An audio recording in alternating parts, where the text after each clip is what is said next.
ये कहानी एक एंजेलो नाम के लड़के की है जिसकी जिंदगी एक रात में पूरी तरह से बदल गई। उसके मन में अचानक ही अंडरवर्ल्ड के डॉन और साथ ही कुछ बड़ी बड़ी माफिया फैमिलीज के खिलाफ बहुत ही ज्यादा नफरत भर चुकी थी और जब तक वो उन्हें मिटा नहीं देता तब तक खत्म नहीं हो सकती थी। कहानी की शुरुआत में हमें एंजेलो और उसके छोटे भाई लूस को दिखाया जाता है जो कि अभी अपने फादर का इंतजार करते हुए एक अलमारी में छिपे हुए थे, जिससे जब उनके फादर आए तो वो उन्हें सरप्राइज कर सके।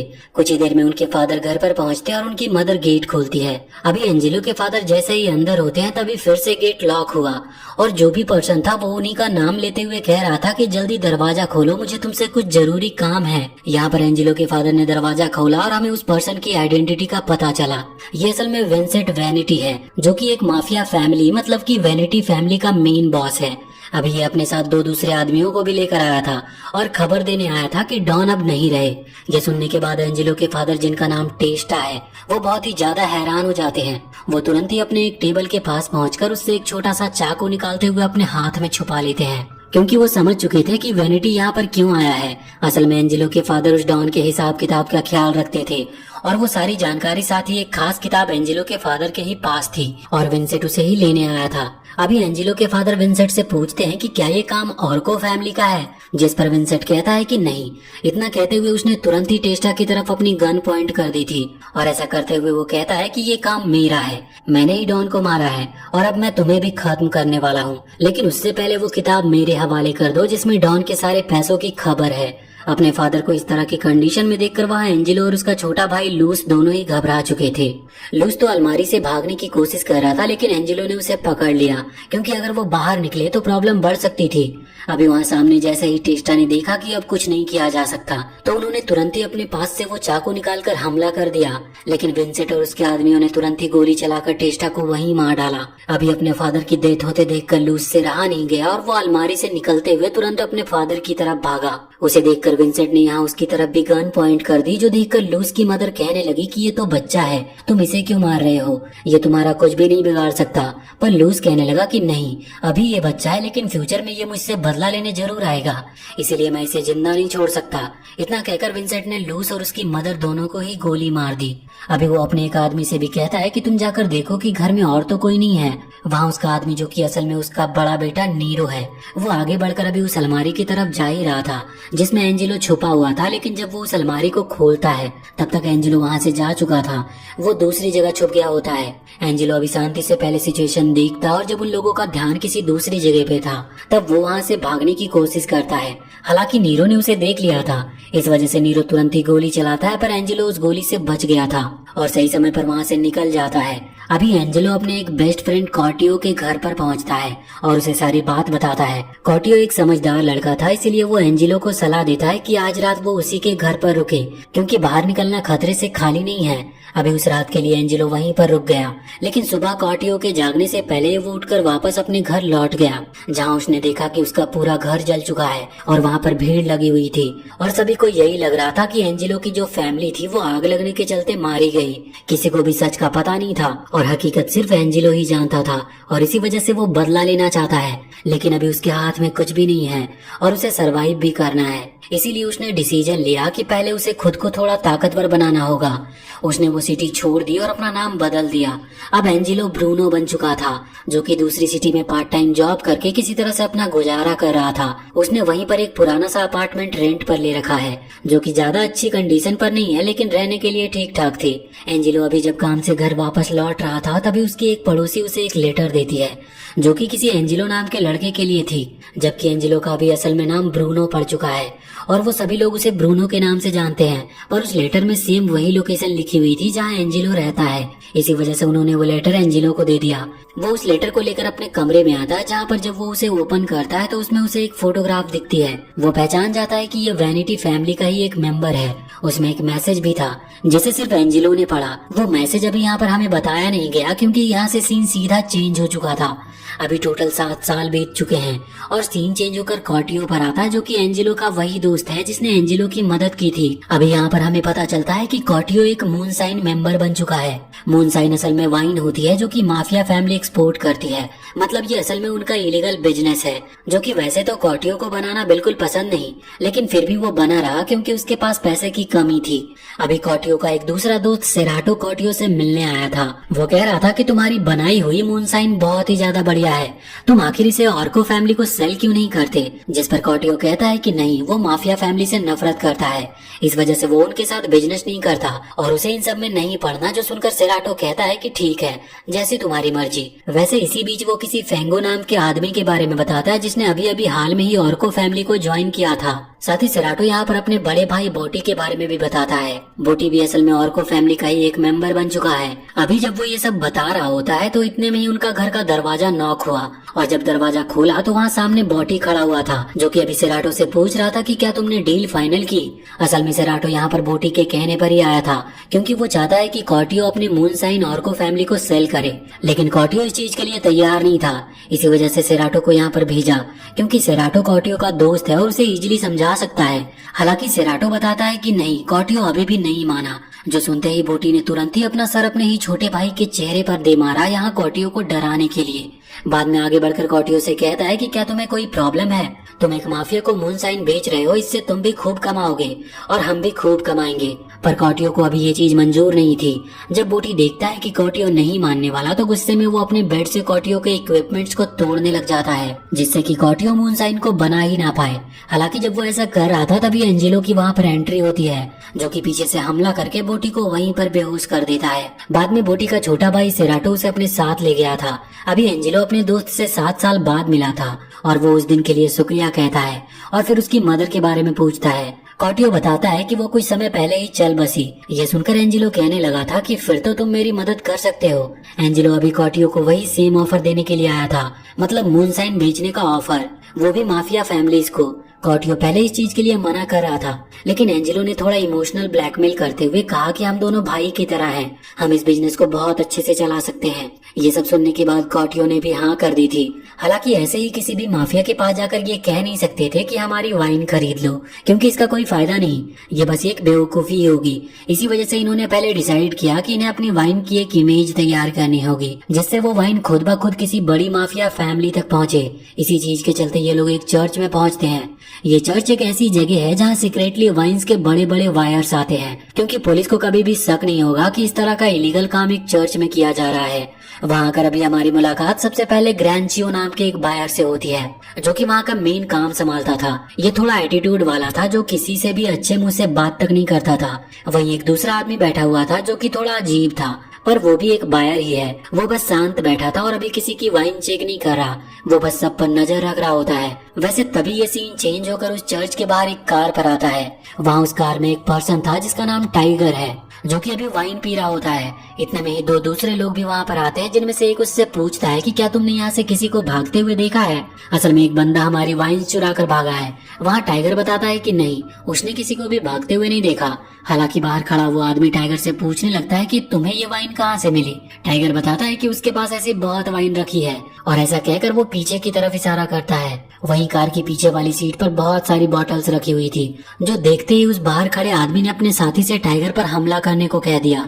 जिसके बाद यहाँ से सीन चेंज होकर वापस से उस चर्च के अंदर आया, जहाँ एंजेलो और कॉर्टियो पहुंच चुके थे। एंजेलो अभी तुरंत ही उस ग्रैंचियो नाम के बायर के पास आता और उसके ग्लास में अपनी वाइन करता है। अभी ग्रैंचियो ने बिना उस वाइन को टेस्ट किए ही फेंक दिया था, जो चीज एंजेलो को बुरी लगती है, लेकिन वो कुछ कहता नहीं। वो चुपचाप फिर से उसके ग्लास में वाइन भर देता है। हालांकि ग्रैंचियो को ये उसकी डिसरिस्पेक्ट लगती है, क्योंकि उसने पहले ही अपना मन बना लिया था वो 2 बच्चों से वाइन नहीं खरीद सकता। साथ ही अभी उसका ईगो हर्ट हो चुका था, जिस चीज के चलते वो तुरंत ही एंजेलो पर हमला कर देता है। वो उसे पंच करने की कोशिश कर रहा था, पर अचानक ही पीछे बैठे उस दाढ़ी वाले आदमी ने ग्रैंचियो का हाथ पकड़ लिया और बाद में उसे रोककर एंजेलो की वो वाइन टेस्ट की। उस आदमी को वो वाइन बहुत पसंद आई। उसे एंजेलो से वो वाइन खरीदने में कोई प्रॉब्लम नहीं थी। जिसके बाद ये डील यहाँ पर फाइनल होने ही वाली थी, पर इतने में वहाँ उस चर्च के गेट पर खड़ा एक आदमी जमीन पर गिर पड़ता है, क्योंकि उसे किसी ने गोली मारी थी। वहीं दूसरा गार्ड भी खड़ा हुआ था जिसके पास गन थी। वो तुरंत ही बाहर की तरफ देखता है। बाहर जो भी आदमी था उस गार्ड ने उस पर अपनी गन तान दी, पर इतने में ही उस बाहर खड़े आदमी के दूसरे साथी ने उस गार्ड की गर्दन पर चाकू रखा और उसे दूर हटा दिया। बाहर जो आदमी खड़ा हुआ था इसका नाम फेंगो है। ये वही पर्सन है जिसने अभी अभी ऑर्को फैमिली के साथ हाथ मिलाया था और उनके साथ ज्वाइन हुआ है। ये यहाँ पर नेरो वैनिटी को ढूंढने के लिए आया था, क्योंकि ऑर्को फैमिली और वैनिटी फैमिली बहुत पुराने दुश्मन हैं और ये दो अलग अलग माफिया फैमिली हैं। इस फेंगो को पता चला है कि नेरो आज यहाँ इस चर्च में आने वाला है, इसी वजह से ये यहाँ पर आया था। अभी चर्च के बीचों बीच आकर ये पूछता है कि नेरो कहाँ पर है। वो कहता है कि मुझे नेरो वैनिटी का पता बता दो, मैं तुम लोगों को जाने दूंगा। हालांकि अभी कोई अपना मुंह खोल नहीं रहा था, क्योंकि किसी को भी पता नहीं था कि नेरो वैनिटी कैसा दिखता है। अभी जब कोई भी कुछ कहता नहीं तो फेंगो खुद से ही किसी को भी चुन लेता है। उसकी नजर अभी कॉटियो पर पड़ी, इसीलिए उसने उसे ही अपना टारगेट बना लिया। वो कॉटियो से कहने लगा कि तुम ही नेरो वैनिटी हो, पर कॉटियो कहता है कि नहीं, मैं नेरो नहीं हूँ, मैं तो यहाँ बस अपनी वाइन सेल करने के लिए आया हूँ। अभी अपने दोस्त को प्रॉब्लम में देखकर एंजेलो ने तुरंत ही पास खड़ा हुआ एक छोटा सा चाकू अपने हाथ में छुपाया और तुरंत ही आगे आ गया। वो फेंगो से कहता है कि मैं हूँ नेरो, बोलो तुम्हें मुझसे क्या काम है। अभी फेंगो को नेरो मिल चुका था, इस वजह से उसने तुरंत ही एंजेलो के हाथ पीछे करवाए और तुरंत उसके चेहरे पर अपनी गन तान दी। वो यहाँ नीरो को जान से मारने के लिए आया था, पर इतने में ही एंजेलो ने अपने उस छोटे से चाकू से हमला कर दिया। सबसे पहले उसने उसकी गन साइड की और बाद में उस चाकू को फेंगो की गर्दन पर रखा। अभी फेंगो यहाँ खुद टारगेट बन चुका था, पर इतने में ही एंजेलो की नजर वहाँ फेंगो के उस दोस्त पर पड़ती है जो कि ऑलरेडी कॉटियो को पकड़ चुका है। फेंगो कहता है कि तुम्हारे दोस्त की जान खतरे में है, इसलिए मुझे छोड़ दो, वरना वो मारा जाएगा और मुझे उसकी जान लेने में कोई तकलीफ नहीं होगी। अभी जब वो ऐसा कह रहा था तभी उस दूसरे दाढ़ी वाले आदमी ने हमला किया और कॉटियो को उसके दूसरे आदमी से छुड़ा लिया। पर तब तक फेंगो भी यहाँ किसी तरह से एंजेलो की पकड़ से छूट चुका था। फेंगो के हाथ में बंदूक थी, जिससे उसने लगातार फायरिंग शुरू कर दी, जो देखते हुए बाकी सभी एक सेल्फ के पीछे जाकर छुप गए। अभी उन्हें किसी भी तरह से इस चर्च से बाहर निकलना था, जो कि इतना आसान नहीं था, क्योंकि फेंगो बिना रुके फायरिंग करते जा रहा था। तभी कॉटियो कहने लगता है कि उसकी वाइन के अंदर एक बहुत ही फ्लेमेबल एलिमेंट है, जो कि अगर फायर के कांटेक्ट में आया तो बहुत ही तेज ब्लास्ट करेगा और आग लग जाएगी। अब ये चीज सुनते ही उन लोगों ने वो वाइन्स की बोतल तुरंत ही फेंगो की तरफ फेंकनी शुरू कर दी और जैसे ही फिर से फायरिंग हुई तो उस एलिमेंट से जाकर चिंगारी टकराई और फेंगो की बॉडी में आग लग गई। इससे इन चारों को मौका मिल चुका था वहाँ से निकलने का। चार असल में इसीलिए क्योंकि एंजेलो, कॉटियो और वो दाढ़ी वाला आदमी भी उनके साथ था। साथ ही उस दाढ़ी वाले आदमी के साथ भी एक व्हाइट सूट वाला आदमी था, जो कि शायद उस आदमी का बॉडीगार्ड है। हालांकि उसके बारे में शायद हमें आगे पता चलेगा। अभी के लिए ये चारों तुरंत ही निकलकर उसी कार के पास आते हैं जहाँ फेंगो और उसके दूसरे आदमी ने उस टाइगर नाम के आदमी को पीटा था। जैसे ये लोग यहाँ पर आए तो इन्होंने गेट खोला और गेट खोलते ही अंदर बैठे उस दूसरे आदमी ने उस दाढ़ी वाले आदमी पर हमला कर दिया। हालांकि वो किसी तरह से पीछे हटकर बच गया था, जिसके बाद वो व्हाइट सूट वाले आदमी ने हमला करके दूसरे आदमी को वहीं पर गिरा दिया और ये लोग उसी कार को लेकर वहाँ से भाग गए। अभी भागते हुए व्हाइट सूट वाला आदमी अपने चेहरे पर से अपनी नकली मूंछ हटाता है। साथ ही दाढ़ी वाले आदमी ने भी अपनी विग हटा दी थी। वैसे वो एंजेलो और कॉटियो से कह रहा था कि तुम अभी जो कुछ भी हुआ उसकी टेंशन मत लेना, तुम्हारी मूनशाइन सच में बहुत कमाल की है, हम उसे जरूर खरीदेंगे। वैसे तभी एंजेलो पूछने लगता है कि आप लोग को क्या लगता है, क्या वो नीरो सच में वहाँ चर्च में मौजूद था? जिस पर ब्राउन दाढ़ी वाला आदमी बताता है कि वही असल में नीरो वैनिटी है। वैसे इसके बाद ये सीन सीधा रात पर शिफ्ट हो चुका था। अभी इस बीच इन लोगों ने एंजेलो और कॉटियो को उनके लोकेशन पर उतार दिया। साथ ही नीरो भी कार से उतर चुका था। टाइगर को भी उन्होंने अलग भेज दिया क्योंकि उसे बहुत चोटें आई थी, इसीलिए उसे रेस्ट करने की जरूरत है। अभी कार में सिर्फ वो व्हाइट सूट वाला आदमी जिसका नाम वेनो है, असल में वो नीरो का एक बहुत अच्छा दोस्त है, और दूसरा आदमी जिसका नाम ट्रोंको है, जो कि एक ड्राइवर है और साथ ही वैनिटी फैमिली का बहुत ही भरोसेमंद आदमी है। और कार में बहुत सारी पीछे वाइन रखी हुई थी जिसे ये लोग साथ ले जा रहे थे। अभी जंगल के रास्ते से गुजरते वक्त इन्हें पुलिस की गाड़ी की आवाज सुनाई देती है।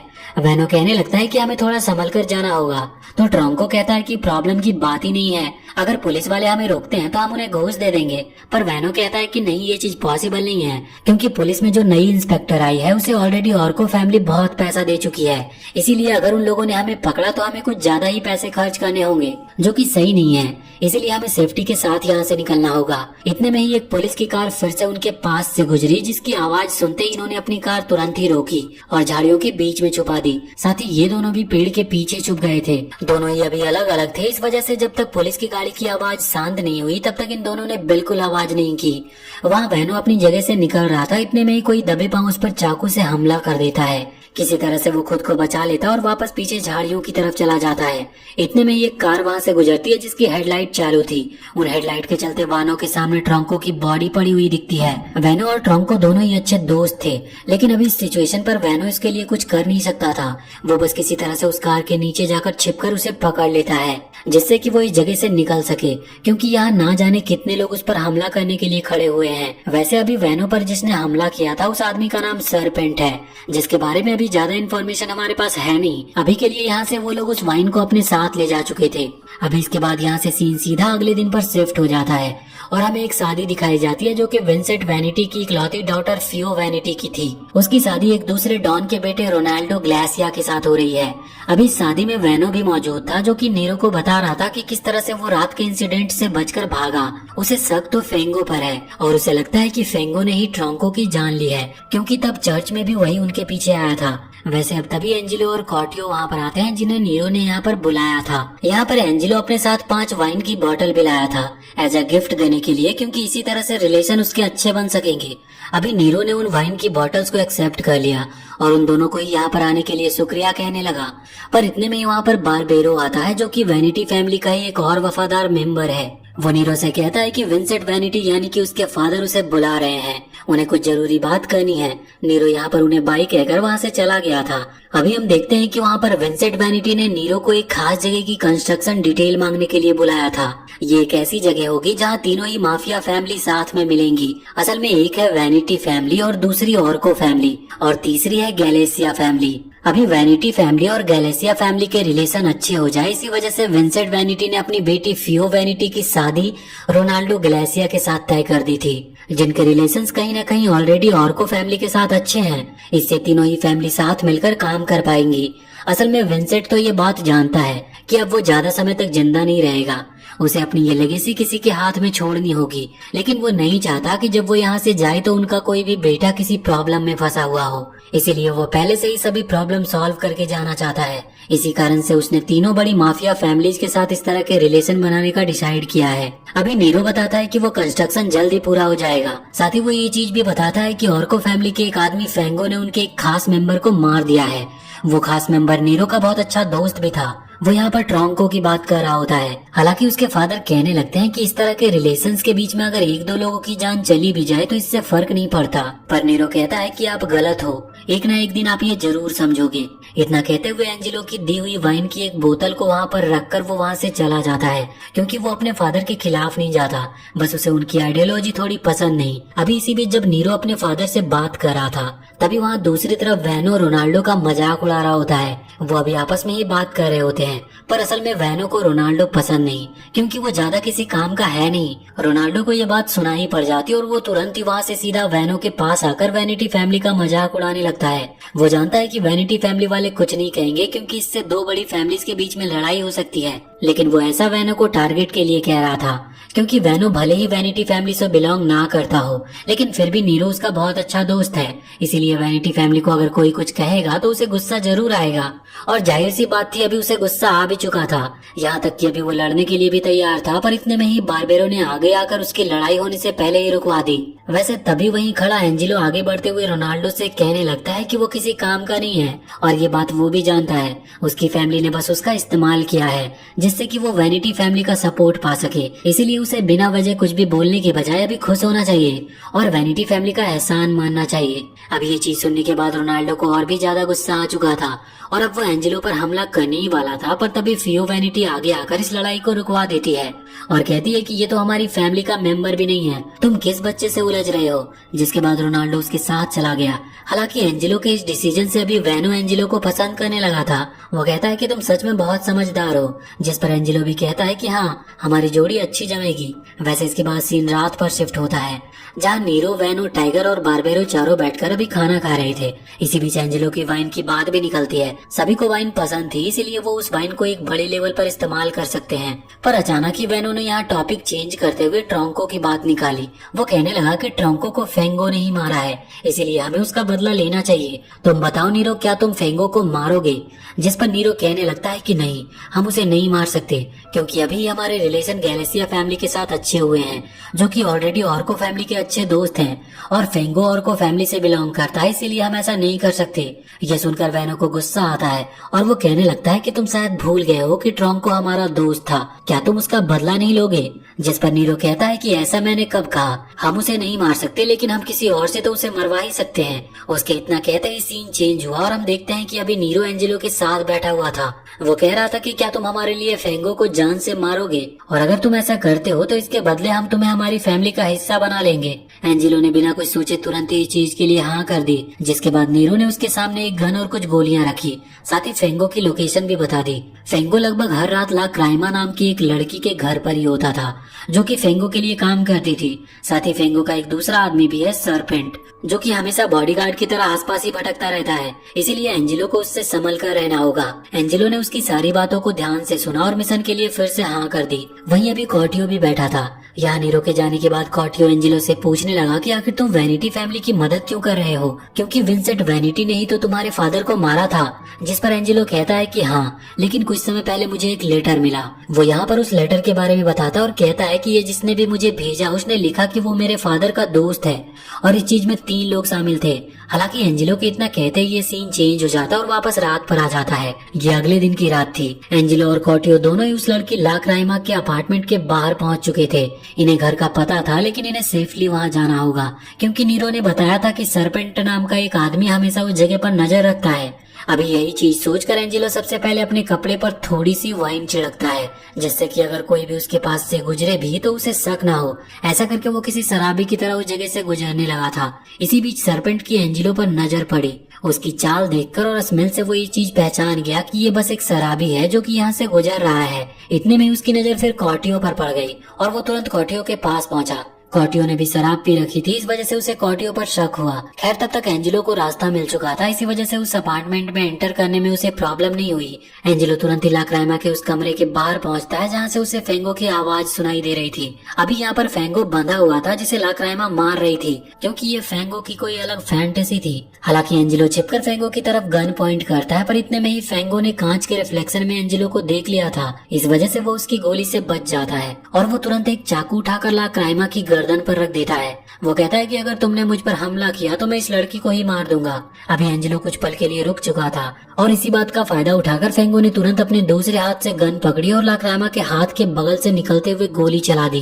गोली एंजेलो को तो नहीं लगी थी क्योंकि उसने डॉज कर ली थी, पर इससे ला क्राइमा के हाथ पर चोट लग चुकी थी। साथ ही वहाँ दूसरी तरफ सरपेंट जो कि इस वक्त कॉर्टियो के साथ था, उसने गन की आवाज सुनी और वो तुरंत ही वापस यहाँ पर फेंगो के अपार्टमेंट की तरफ भागा। वहाँ पहुंचकर उसने सिचुएशन देखते ही हमला करना शुरू कर दिया। वो अभी एंजेलो पर हमला कर रहा था। इस चीज से फेंगो को मौका मिल गया वहाँ से भागने का, लेकिन एंजेलो और सरपेंट अभी आमने सामने थे। हालांकि सही समय पर वानो वहाँ पर पहुंच गया, जिसने तुरंत ही सरपेंट पर हमला किया। साथ ही वहीं सरपेंट का चाकू पड़ा हुआ था, जिसे देखते ही वानो समझ गया कि असल में ट्रोंको की जान सरपेंट ने ली थी, क्योंकि तब सरपेंट ने वैनो पर भी हमला किया था। जिस बीच वैनो ने सरपेंट का वो चाकू देख लिया था। अभी काम हो चुका था, इस वजह से ये फेंगो का पीछा ना करके एंजेलो और वैनो दोनों ही सरपेंट को उठाते हैं और सीधा एक ग्रेवयार्ड के पास ले आते हैं, जहाँ लाकर अभी वैनो सरपेंट के सर पर गन पॉइंट करते हुए उससे कह रहा था कि क्या उसकी कोई आखिरी इच्छा है। जो सुनकर सरपेंट तुरंत ही माफी मांगने लगता है और कहता है कि आज के बाद वो किसी का खून नहीं करेगा। पर इतने में ही वैनो ने गोली चला दी और कहता है कि जो एक खून तुम कर चुके हो उसकी माफी तुम्हें नहीं मिल सकती। अभी जैसे ही उसने ऐसा किया तभी पीछे से एंजेलो ने अभी अपनी गन पॉइंट वैनो की तरफ कर दी थी और अपनी असलियत उसे बताई। एंजेलो ने कहा कि वो तेस्ता लगूसा का बेटा है जो कि बदला लेने आया है। इसी बीच हमें वो सीन दिखाया गया जब एंजेलो कॉर्टियो को उस लेटर के बारे में बता रहा था। वो एंजेलो ने कहा था कि उस आदमी ने उस लेटर में लिखा कि 3 लोग वहाँ पर मौजूद थे, पहले विंसेंट वैनिटी, दूसरा नेरो वैनिटी और तीसरा वैनो। इसी वजह से एंजेलो यहाँ पर वैनो से बदला लेने आया था। एंजेलो ने तुरंत ही गोली चलाकर वैनो को वहीं पर खत्म कर दिया और वापस लौटकर ये खबर नीरो को सुनाई। वैसे ये खबर सुनते ही नीरो को बहुत ज्यादा गुस्सा आता है और वो तुरंत ही एंजेलो को एक जोरदार पंच करता है। अभी बारबेरो भी वहीं पर खड़ा था जो कि नीरो को शांत करा रहा था और कह रहा था कि हमें पहले पूरी बात जान लेनी चाहिए। एंजेलो बताता है कि जब वेनो सरपेंट को अपने साथ बंदी बनाकर वहाँ ग्रेवयार्ड में ले गया तो मरने से पहले उसने उसे प्रे करने का मौका दिया, जिसके लिए उन्होंने सरपेंट के हाथ खोल दिए थे।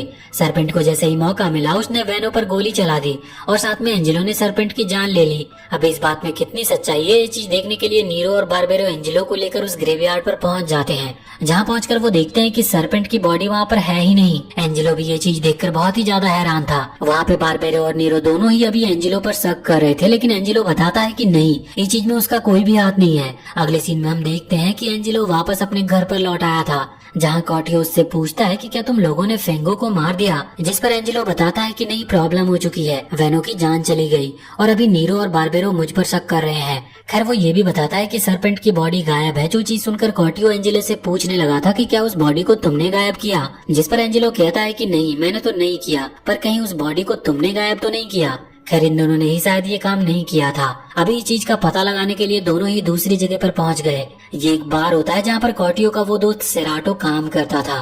अभी कॉटियो यहाँ पर आकर सेराटो को वो पूरी बात बताता है कि वेनो मारा जा चुका है, साथ ही सरपेंट की बॉडी भी गायब है। अभी कॉटियो ने ये चीज नहीं बताई थी कि एंजेलो को ये मिशन वैनिटी फैमिली ने दिया था, क्योंकि ये चीज बाहर आनी ठीक नहीं है। अभी वैसे जैसे ही खुद ब खुद कॉटियो ने ये पूरी बात अचानक सेराटो को बताई तो वो थोड़ा घबरा गया और कहने लगा कि इसमें मेरा कोई हाथ नहीं है, मैं तो तब वहाँ पर था भी नहीं। उसे इस तरह से हड़बड़ाते हुए देखकर ये चीज क्लियर हो चुकी थी कि जरूर वो कुछ जानता है। इसीलिए एंजेलो तुरंत पर्दे के पीछे से सामने आता है और तुरंत सेराटो पर गन तान दी और उससे पूछा कि जो भी जानते हो हमें चुपचाप से बता दो।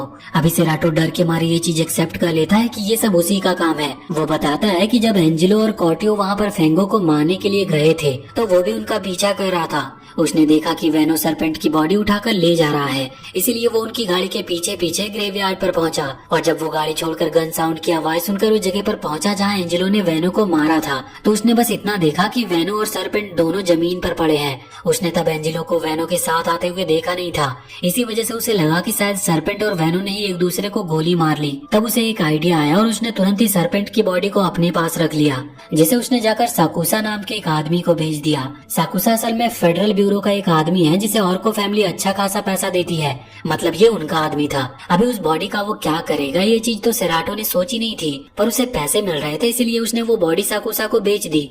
अभी इस दौरान सीन चेंज होकर वहाँ ऑर्को फैमिली के पास आता है, जिस बीच हम ऑर्को फैमिली के बॉस डॉन ऑर्को को देखते हैं। अभी वहाँ पर फेंगो भी बैठा हुआ था और ये सभी लोग टेबल पर बैठकर खाना खा रहे थे। फेंगो बताता है कि पिछली ही रात पर उस पर हमला हुआ है, जो कि जरूर वैनिटी फैमिली वालों ने ही करवाया है, लेकिन तब उसने वेनो का चेहरा नहीं देखा था, इस वजह से उसे ये चीज नहीं पता कि सच में वैनिटी वालों का हाथ है भी या नहीं। पर वो किसी तरह से भी बस ऑर्को फैमिली और वैनिटी फैमिली के बीच वार कराना चाहता था। हालांकि उसकी बात का कोई फायदा नहीं हुआ, क्योंकि डॉन ऑर्को कहने लगते हैं कि नहीं, हम उनसे अभी लड़ नहीं सकते, हम गैलेसिया फैमिली के खास हैं, इसलिए अगर हम उनके खिलाफ जाकर वैनिटी फैमिली से लड़ते हैं तो इसमें तीनों फैमिली के बीच वॉर छिड़ सकती है। वैसे इसी बीच हम देखते हैं कि वहाँ पर एंजेलो ने जैसे ही सेराटो की ये पूरी स्टोरी सुनी तो उसने डिमांड की कि सेराटो उसे उस जगह पर लेकर जाए जहाँ सरपेंट की बॉडी को रखा गया है। सेराटो ने भी डर के मारे इस चीज के लिए हाँ कर दी। इसी बीच सीन चेंज होकर वैनिटी फैमिली पर आता है, जहाँ पर फेडरल ब्यूरो का वो नया मेंबर साकुसा पहुंच चुका था, जिसके पास वो बॉडी है। वो विंसेंट वैनिटी को अभी ब्लैकमेल करते हुए कह रहा था कि अगर वो बॉडी ऑर्को फैमिली को मिलती है तो आपकी रिलेशन ऑर्को फैमिली और गैलेसिया फैमिली दोनों से ही बिगड़ जाएगी और फिर वॉर हो जाएगी। मैं ऐसा बिल्कुल भी नहीं चाहता, इसलिए आप अगर चाहो तो मैं वो बॉडी आपको बेच सकता हूँ। हालांकि साकुसा के वहाँ पहुँचने से पहले भी विंसेंट वैनिटी और उसका दूसरा बेटा फ्रेड वैनिटी यही बात कर रहे थे कि आखिर नेरो को किस तरह से बचाया जाए, क्योंकि अगर डाउट आता है तो सीधा सीधा बड़े बेटे नेरो पर आएगा और उसकी जान को खतरा होगा। इन लोगों ने प्लान बनाया था कि नीरो को कुछ समय के लिए सिटी से कहीं बाहर भेज देंगे, लेकिन अब खुद साकुसा इनके पास पहुंच चुका है, जो कि बता रहा है कि उसके पास बॉडी है। खैर ये कितना सच बोल रहा है और कितना झूठ ये जानने के लिए तो उन्हें बॉडी को देखनी होगी, जिस चीज के लिए नीरो और टाइगर दोनों कार में बैठकर सीधा उस जगह की तरफ निकल पड़ते हैं। रास्ते में फेंगो और उसका आदमी अभी यहाँ सिटी से गुजर रहे थे, जिस बीच फेंगो सोच रहा था कि सच में सरपेंट जिंदा है भी या नहीं, कहीं वो मर तो नहीं गया। इस बीच उसकी नजर टाइगर और नीरो पर पड़ती है और वो अपने साथी से सीधा उसी डायरेक्शन में कार बढ़ाने को कहता है। इसी बीच यहाँ पर सीन चेंज होकर वापस एंजेलो के पास आता है, जो कि सेराटो के साथ उस जगह पर पहुंच चुका था जहाँ सरपेंट की बॉडी को रखा गया था। एंजेलो वहाँ पर पहुंचकर देखता है कि बॉडी अभी भी वैसे की वैसी पड़ी है। ये एक अच्छी चीज है, क्योंकि इससे एंजेलो अपनी इनोसेंस नीरो के सामने साबित कर सकता था। हालांकि इतने में ही उन्हें उन्हें किसी के पैरों की आवाज सुनाई देती है और वो दोनों ही थोड़े चौकन्ने हो गए। ये कोई और नहीं बल्कि नीरो ही था जो कि टाइगर के साथ यहाँ पर आ रहा था। अभी नीरो ने भी वो बॉडी देख ली थी। इतने में ही हम वहाँ पर नीचे देखते हैं कि फेंगो और उसका वो आदमी टाइगर के पास पहुँचते हैं और उनसे नीरो के लोकेशन के बारे में पूछते हैं। आखिर वो कहाँ है और यहाँ पर क्यों आया है, जिस पर टाइगर ने कुछ भी बोलने से मना कर दिया था। इसी वजह से वो उसे पीट रहे थे। आखिर फेंगो अपनी सिगरेट से टाइगर की आंख जलाने वाला था, ये सोचकर कि डर के मारे टाइगर कुछ बता देगा। लेकिन टाइगर सच में बहुत वफादार था। वो कुछ भी बताने से मना करता है, जिससे फेंगो को भी बहुत गुस्सा आ रहा था। हालांकि इतने में ही उसे किसी चीज के टूटने की आवाज सुनाई देती है जो कि सामने वाले अपार्टमेंट से ही आई थी।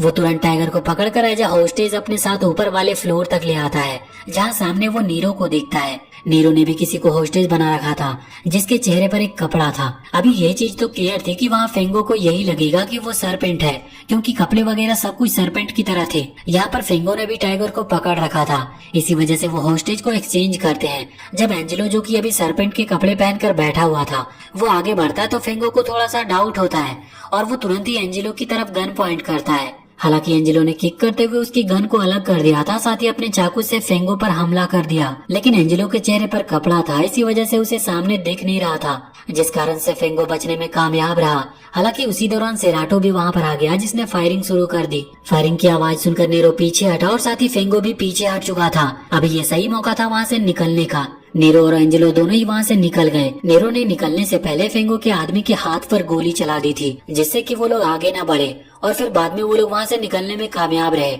अभी सरपेंट की बॉडी वहीं पड़ी हुई थी जो कि फेंगो को मिल चुकी थी।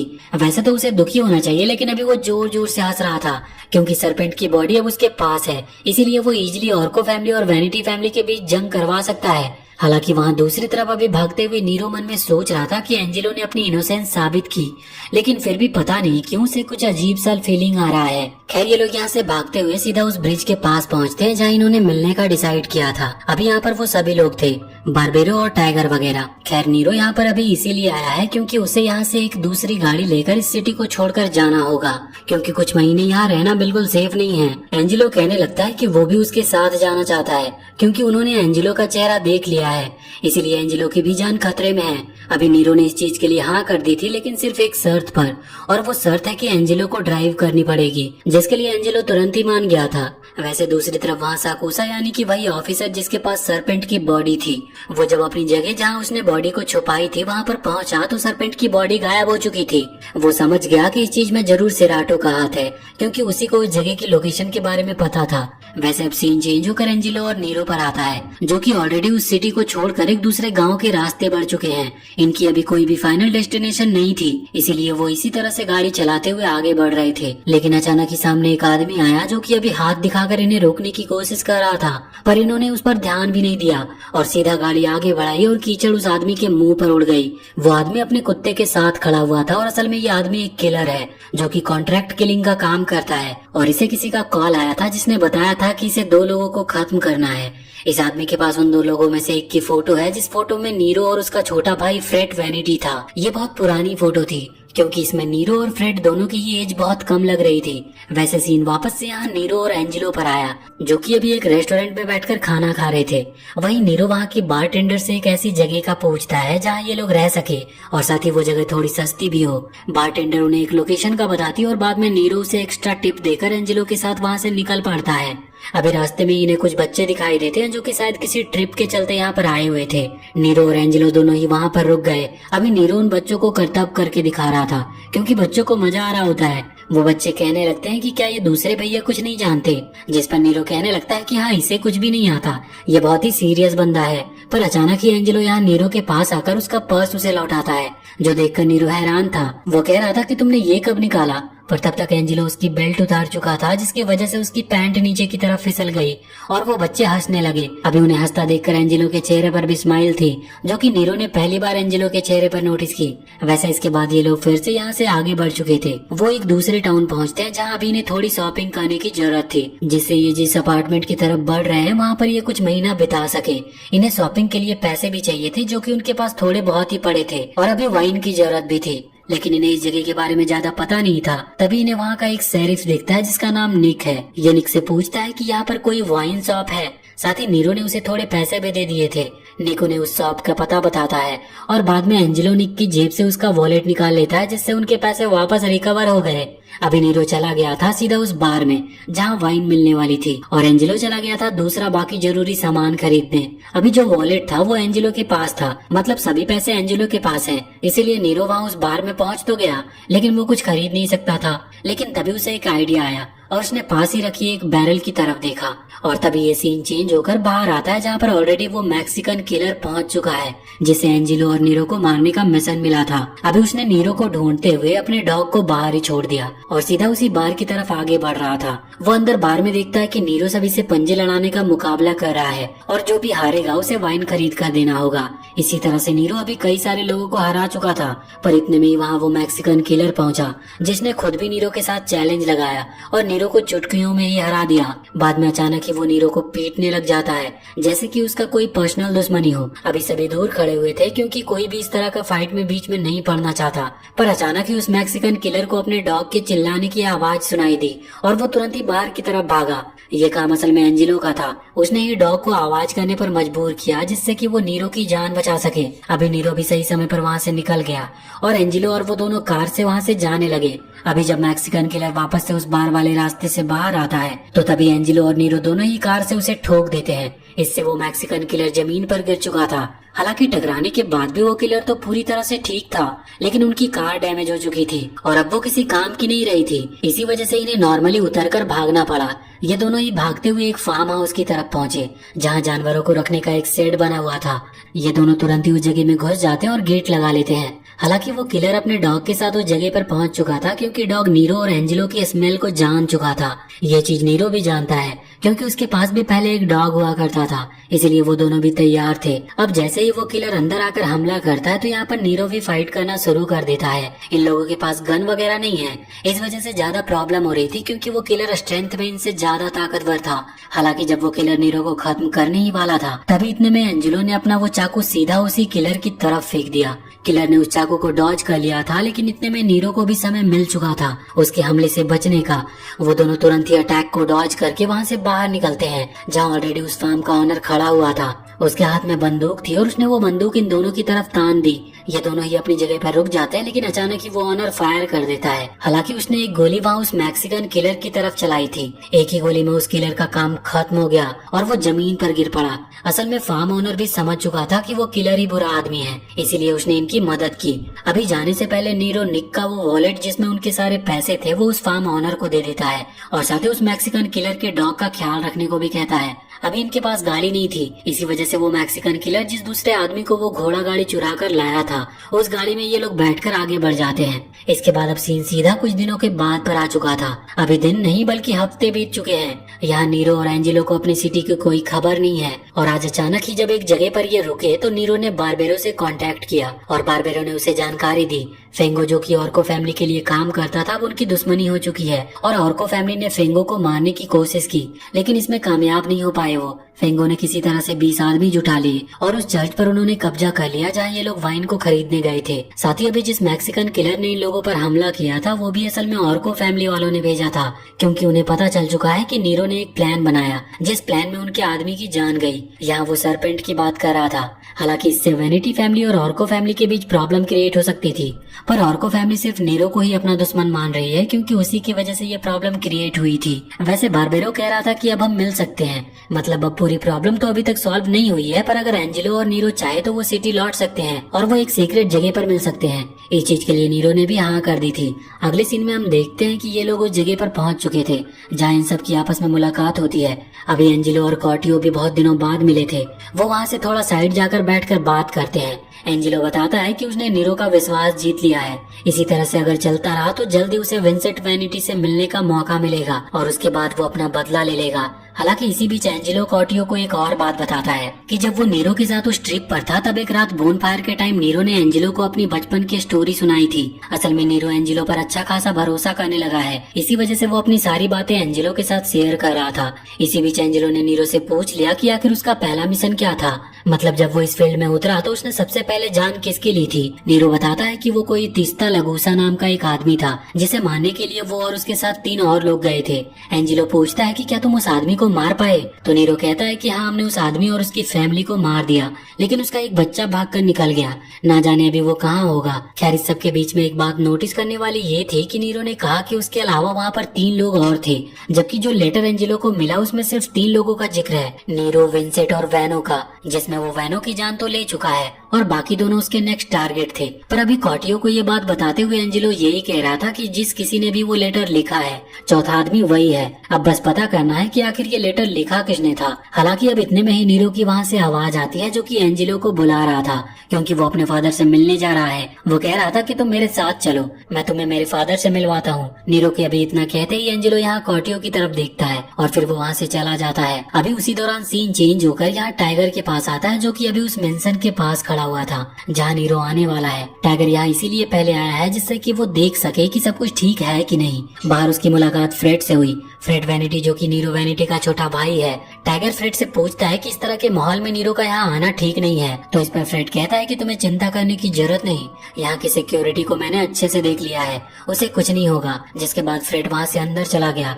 अभी टाइगर को भी फ्रेड पर भरोसा है, इसलिए उसने शक नहीं किया।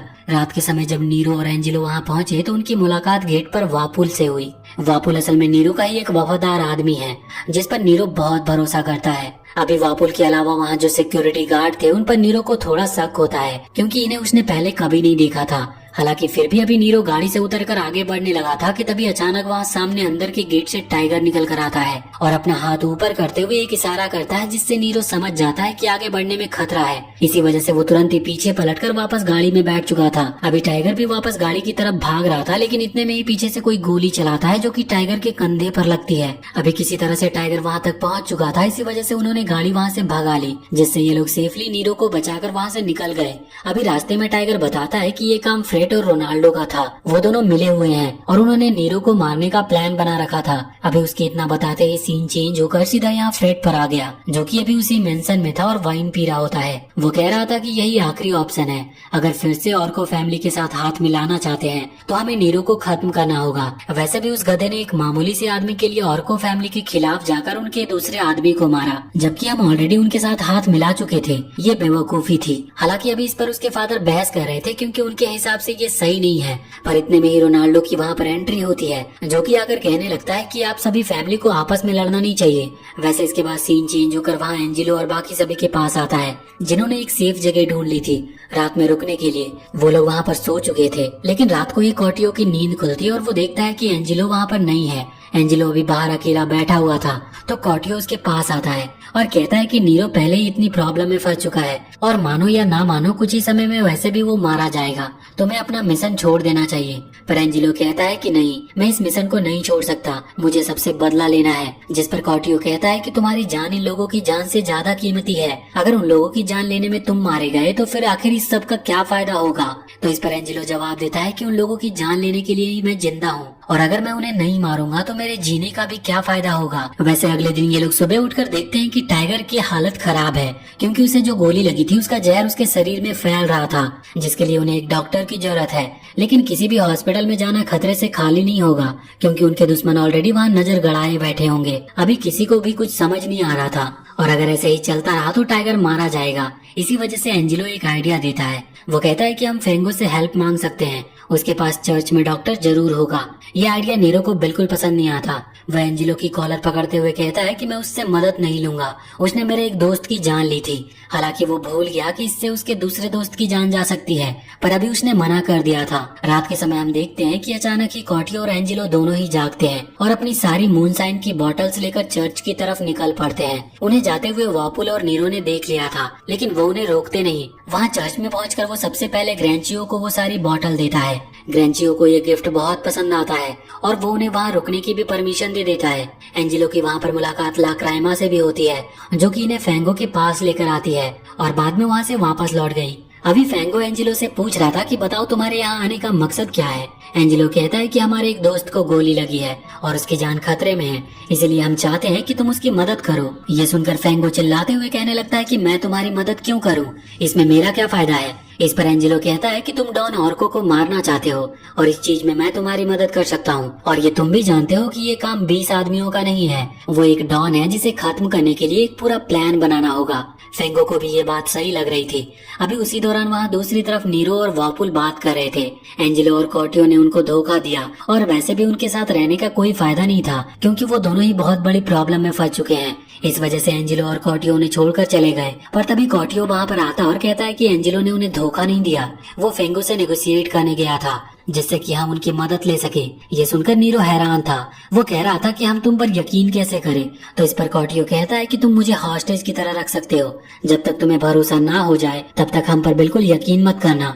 अभी उसका कॉन्फिडेंस देखकर नीरो और वॉपुल दोनों ही समझ चुके थे कि ये सच ही कह रहा है। वैसे वहाँ एंजेलो जब फेंगो से ये कहता है कि हम डॉन ऑर्को को मारने में तुम्हारी मदद कर सकते हैं, तब वो ये भी बताता है कि ये प्लान उसका नहीं बल्कि नीरो का है। इसीलिए जब नीरो वहाँ पर आएगा तो उसे कोई खतरा ना हो। फेंगो ने भी इस चीज का वादा कर दिया था। इसी वजह से नीरो, वॉपुल और टाइगर को वहाँ चर्च में आने दिया जाता है। अगले ही दिन डॉक्टर ने बता दिया था कि टाइगर पूरी तरह से ठीक है, बस उसे अब कुछ दिन आराम करने की जरूरत है। इसका मतलब अभी ये लोग अपना प्लान शुरू कर सकते हैं। और अगले ही सीन में एंजेलो और नीरो दोनों ही डॉन ऑर्को के मेंशन के पास पहुँच गए। ये असल में डॉन ऑर्को का एक रेस्टोरेंट है जहाँ वो अक्सर आया जाया करता है। अभी डॉन ऑर्को भी वहाँ पर मौजूद था, जो कि नीरो को वहाँ पर देखकर हैरान होता है, क्योंकि ये चीज क्लियर है कि डॉन ऑर्को नीरो को मारना चाहता है। लेकिन फिर भी नीरो ने यहाँ उसके सामने आने की हिम्मत दिखाई। वो उन दोनों को ही अंदर बुलाता और उन्हें जो खाना है उसे वो खाने की परमिशन देता है। साथ ही उसने अपने पास जो सबसे महंगी वाइन थी वो भी उसे पीने को देता है और कहता है कि इस तरह से खाओ जैसे कि तुम्हारा आखिरी लंच हो। अभी नीरो ने एक सिप पीते ही वो वाइन वहीं पर फेंक दी, जिसके बाद वो अपनी वाइन उस गिलास में करता है और उसे पीता है। साथ ही वो डॉन ऑर्को को भी वो वाइन देता है। जब डॉन ऑर्को उस वाइन को टेस्ट करता है तो उसे वो बहुत पसंद आती है। नीरो कहता है कि हमारे पास इस वाइन का पूरा भंडार पड़ा है, अगर तुम मेरी जान ना लेने की प्रॉमिस करो और मुझे एक ऐसी जगह दो जहाँ मैं सेफ रह सकूं, तो मैं वो पूरा वाइन का भंडार तुम्हें दे दूंगा। साथ ही वो पर्सन भी जो इस वाइन को बनाना जानता है। डॉन ऑर्को ये सुनकर खुश हो जाता है और उसे एक सेफ जगह देने का प्रॉमिस करता है। ये लोग उस जगह पर पहुंच चुके थे। अभी ये जगह सच में सेफ है या नहीं, इसके लिए नीरो डॉन ऑर्को के कुछ साथियों के साथ अंदर जाता है और एंजेलो वहीं पर बाहर खड़ा हुआ था। अभी डॉन ऑर्को एंजेलो से पूछ रहा था कि क्या तुम ही वो लड़के हो जिसने फेंगो को मारने की कोशिश की थी। तो एंजेलो कहता है कि हाँ मैं ही हूँ। साथ ही में एंजेलो ये भी कहता है कि क्या तुम ही हो जिसने मुझे वो लेटर लिखा था। हालांकि डॉन ऑर्को को किसी लेटर के बारे में पता नहीं था, जो सुनकर एंजेलो खुद ही उसे बताता है कि असल में वो टीस्ता लगूसा का बेटा है और वो वैनिटी फैमिली से बदला लेने के लिए आया है। हालांकि डॉन ऑर्को के लिए ये बात हजम कर पाना थोड़ा सा मुश्किल था, लेकिन फिर भी उसने यहाँ से बात नीरो को नहीं बताई। वैसे अभी अंदर आने के बाद जब वो सामने बैरल्स रखे हुए थे जिनमें नीरो ने बताया कि वाइन भरी हुई है, उन पर डॉन ऑर्को को बिल्कुल भरोसा नहीं था। वो सभी बैरल पर गोली चलवाता है ये देखने के लिए कि सच में उनमें वाइन है या नहीं। वाइन बिखरती है और सिर्फ एक बैरल बचता है। नीरो कहने लगता है कि वो खाली है, पर डॉन ऑर्को को भरोसा नहीं था। अचानक ही उस बैरल के अंदर से वॉपुल निकल कर आता और डॉन ऑर्को के सभी साथियों पर गोली चलाना शुरू कर देता है और अभी सिर्फ 2 ही साथी बचे हुए थे। हालांकि एंजेलो भी अपने पास से अचानक से बंदूक निकाल लेता और सीधा ही नीरो पर चला देता है। वो कहता है कि मैंने कहा था कि मैं तुमसे बदला लेकर रहूंगा। अभी 2 गोली मारते ही नीरो जमीन पर गिर चुका था और वहाँ खून फैल गया होता है, जो देखकर डॉन ऑर्को समझ गया कि एंजेलो सच कह रहा था। वो सच में तीस्ता लगूसा का बेटा है और यहाँ पर बदला लेने के लिए ही आया है। वैसे सेफ्टी के लिए डॉन ऑर्को ने एंजेलो और नीरो दोनों को ही हाथों को बांध रखा था, जो कि अब जरूरी नहीं है। इसी वजह से वो अपने साथी से एंजेलो के हाथ को खोलने को कहता है। अभी उसका साथी कॉर्वो एंजेलो पर भरोसा नहीं दिखा पा रहा था, इसीलिए वो डॉन ऑर्को से कहता है कि ये सही नहीं है, हमें अभी तक इस पर पूरा भरोसा नहीं है। पर डॉन ऑर्को कहता है कि नहीं, मुझे इस पर पूरा भरोसा है। वैसे भी अब ये हमारा बिजनेस पार्टनर बनने वाला है। यहाँ पर उन्होंने एंजेलो के हाथ खोले और जो वाइन बैरल में रखी हुई थी उसे पीने लगे। अभी वाइन पीते वक्त डॉन ऑर्को को अचानक ही धुंधला दिखना शुरू हो जाता है। साथ ही उसका वो साथी क्रोवो भी अभी सही से खड़ा नहीं हो पा रहा था और आखिर में जब उन्हें चक्कर आए तो आखिरी चेहरा जो उन्होंने देखा वो था नीरो का, जो कि पूरी तरीके से ठीक था। बाद में जब डॉन ऑर्को होश में आया तो वो फेंगो के सामने था। फेंगो को डॉन ऑर्को जिंदा चाहिए था, क्योंकि डॉन ऑर्को ने फेंगो को मरवाने की कोशिश की, इसीलिए वो उसे अपनी आंखों के सामने मारना चाहता था। अभी फेंगो को कह रहा था कि बताओ तुम्हारा मर जाने के बाद मैं तुम्हारी फैमिली को क्या नाम दूं? डॉन फेंगो कैसा रहेगा? वैसे बाद में फेंगो वहाँ से बाहर आता है, जहाँ क्रोवो और साथ ही बाकी सारे डॉन ऑर्को के खास आदमी बैठे हुए थे। अभी वो लोग उसी रेस्टोरेंट में बैठे हुए थे जहाँ डॉन ऑर्को अक्सर आया करता था। यहाँ फेंगो कहता है कि आप सभी के लिए एक स्पेशल दावत रखी गई है। वहाँ वेटर अंदर से लसांगा नाम की एक डिश सभी के लिए लेकर आता है। डॉन ऑर्को को ये डिश बहुत पसंद आती है। हालांकि वो अभी डरे हुए थे। वो कह रहे थे कि डॉन ऑर्को कहाँ पर है, क्या वो हमारे साथ नहीं खाएंगे? तो इस पर फेंगो कहता है कि नहीं, बदकिस्मती से वो इसे खा नहीं सकते। अभी जब वो ऐसा कह रहा था तभी वहीं बैठे एक आदमी को उस खाने में एक दांत मिलता है और बाकी पूरी बात क्लियर थी। इस वजह से सभी वहीं उल्टी करने लग जाते हैं। वैसे वहीं दूसरी तरफ इस वक्त एंजिलो, नीरो, कॉर्टियो, टाइगर, वॉपल और बारबेरो सभी लोग एक दूसरे रेस्टोरेंट में बैठकर अभी इस चीज को सेलिब्रेट कर रहे थे। वह एंजिलो कह रहा था कि हमने फेंगो की मदद की। इस चीज से फेंगो के जो दुश्मन अब वो हमारे दुश्मन बन चुके हैं, पर बाकियों को इससे ज्यादा फर्क नहीं पड़ता क्योंकि अभी ये एक बहुत बड़ी प्रॉब्लम से बाहर निकले हैं जिससे सभी कोई ऐसी बात नहीं करना चाहते। वैसे तभी ये सीन चेंज होकर रोनाल्डो, गलेसिया और फियो वैनिटी पर आता है जो अभी अपने कमरे में था, जहाँ फियो कह रही थी कि ऐसा नहीं हो सकता कि हम नीरो को फिर से हमारी फैमिली ज्वाइन करने दे और जो कुछ भी हुआ उसे भूल जाए क्योंकि वैसे भी अब और को प्रॉब्लम क्रिएट नहीं करेगा। इस पर रोनाल्डो कहता है कि बिल्कुल, अगर नीरो ये प्रॉमिस करता है कि वो हमारे लिए हमेशा लॉयल रहेगा तो हम उसे वापस फैमिली में आने दे सकते हैं। पर जहाँ तक बात रही वैनिटी फैमिली को चलाने की, तो वो काम तो फ्रेड ही करेगा। वैसे अब सीन अगले दिन पर आता है जहाँ हम देखते हैं कि एंजिलो और नीरो दोनों ही अभी फेंगो से मिलने के लिए एक रेस्टोरेंट में आए हुए थे। फेंगो एक पिज्जा के साथ उनका स्वागत करता है और उन्हें शुक्रिया कहता है उसकी मदद करने के लिए। साथ ही अभी वो नीरो से मदद मांग रहा था वैनिटी फैमिली को भी अपना बनाने के लिए, जिस पर नीरो उसे मदद करने के लिए हाँ कर देता है और बाद में ये लोग गुड बाय कहकर वहाँ से चले जाते हैं। अभी इन लोगों के जाते ही हमें फेंगो के रियल इंटेंशंस का पता चलता है। उसे ऑर्को फैमिली और वैनिटी फैमिली के बाद लॉलेस हेवन भी चाहिए। लॉलेस हेवन असल में वैनिटी फैमिली के द्वारा बनाई गई वो कंपनी है जिसमें वो लोग एंजिलो और कॉर्टियो की बनाई हुई मूनसाइन को अलग नाम से बेचते हैं। वैसे वहाँ बाहर नीरो और एंजिलो जो कि अभी कार से जा रहे थे वो भी अभी इस बारे में बात कर रहे थे। वो भी जानते हैं कि फेंगो को लॉलेस हेवन चाहिए और उसे जब ये सब चीजें मिल गई और जब एंजिलो और नीरो की जरूरत उसे ना पड़ी तो वो इन दोनों को भी जान से मार देगा। इसीलिए जल्दी उन्हें इसके बारे में कुछ न कुछ सोचना होगा। वैसे अभी के लिए एक बार में पहुंचते हैं जहाँ नीरो की मुलाकात गेंजो से होती है। गेंजो असल में उसके फादर विंसेंट वैनिटी का लेफ्ट हैंड मैन है जिस पर वो लोग बहुत भरोसा करते हैं। खैर अभी गेंजो नीरो से कह रहा था कि किसी तरह उसे वैनिटी फैमिली में वापस लौटना होगा। सभी लोग उसे बहुत याद कर रहे हैं। खैर वहीं दूसरी तरफ अभी फ्रेड और रोनाल्डो बात कर रहे थे कि आखिर वो नीरो का क्या करे। रोनाल्डो यही कह रहा है कि तुम्हारे भाई को रास्ते से हटाना ही होगा क्योंकि वो बहुत ज्यादा प्रॉब्लम क्रिएट कर रहा है। हालांकि अभी गेंजो भी वहाँ पर मौजूद था। वो फ्रेड से कहता है कि वो कभी नहीं चाहता कि दो भाई आपस में लड़े, इसीलिए वो जो भी करे सोच समझ कर करे। वैसे अगले सीन में हम देखते हैं कि एंजिलो, नीरो अभी रास्ते से जा रहे थे तभी एक कार वहीं से गुजरते हुए उनके सामने आकर रुकती है जिसमें नीरो की बहन फियो बैठी थी। वो नीरो को अपने साथ लेकर जाती है। जहाँ पर ये लोग जाते हैं वहाँ फ्रेड भी ऑलरेडी मौजूद था। असल में फियो ने ही उसे बुलाया था क्योंकि इन दो भाइयों के झगड़े से बहुत ज्यादा थक चुकी थी। वो अभी उन्हें समझा रही थी कि उन्हें आपस में लड़ने की जरूरत नहीं है, वो फिर से हाथ मिला सकते हैं। वैसे भी किसी दूसरे फैमिली के चलते लड़ाई कर रहे हैं वो। इस पर फ्रेड कहने लगता है कि गलती नीरो की है, वही खुद को ज्यादा समझदार समझता है और इसी ने ही गड़बड़ की जिस वजह से पहले ऑर्को फैमिली और अब ग्लेसिया फैमिली के साथ हमारे रिलेशन बिगड़ रहे हैं। असल में फ्रेड नीरो की नेचुरल कैपेबिलिटी से थोड़ा जलता था